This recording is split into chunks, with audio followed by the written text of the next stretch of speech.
What's up, guys? I have a little list here that I wanted to go over with you. I usually don't talk politics, but I've been seeing such nonsense everywhere on social media. So let's define some stuff and see if we can't come to an understanding. The talk about capping insulin at $35 a month had already been done. This administration didn't do it. Trump's administration actually did. This is not for one way or another. This is just calling out the bullshit. Insulin was capped at $35 by Trump. It was then frozen by Biden, removed, re-added, and then they took credit for it. When it comes to insulin, for people who are diabetic, there's usually two forms. You have your synthetic one, that's usually your Lancets, and you have pig insulin. The reason we take pig insulin if we're diabetic is because, believe it or not, their bodies are very similar to ours. Pig valves, pig hearts, things of that nature. So I just wanted to get that out there. Now, when we talk about the deficit, and they're talking about slashing the deficit, that doesn't mean shit. Let me give you an example of what slashing the deficit is. I take out a new credit card. I spend $3,000 on it in 1 year. The next year, I spend $1,500 on it. I've cut the deficit in half. That's all it means. It's still excess bloated spending.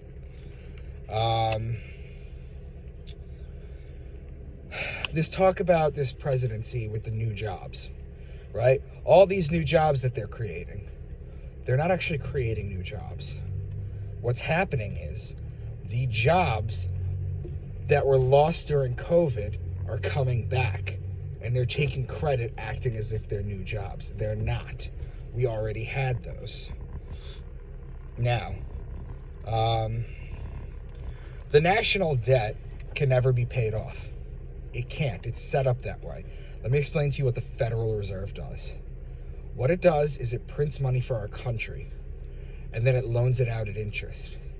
If I were to borrow from one of you guys $50, and the interest was 1%, let's say, that's $55 I have to pay back. Well, where is that extra $5 coming from? The only way it can come back is if you continuously loan out more and loan out more and loan out more and keep paying that off until you get to the point we're at in the government right now, where the only thing we're able to pay off is the interest on all the debt. And it's adding up to about $1 trillion. It's getting very close to $1 trillion a year. So when this president talks about, we pay our debts, we do everything right, you don't. You're paying the Federal Reserve. Now, it's interesting because before 1913, when the Fed was created, and we can go into the fact that the Titanic was sunk because there were millionaires on it that were opposing the Federal Reserve, more specifically John Jacob Astor, Levi Strauss, and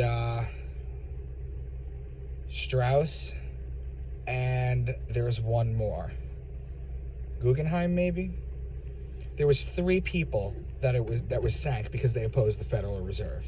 So they sunk it, and then they were able to do that. Read The Creature from Jekyll Island, people.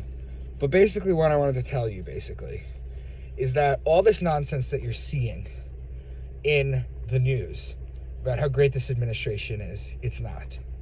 It's really not. And they have paid shills that go on social media, on Twitter, for example, that gaslight you and tell you how great things are.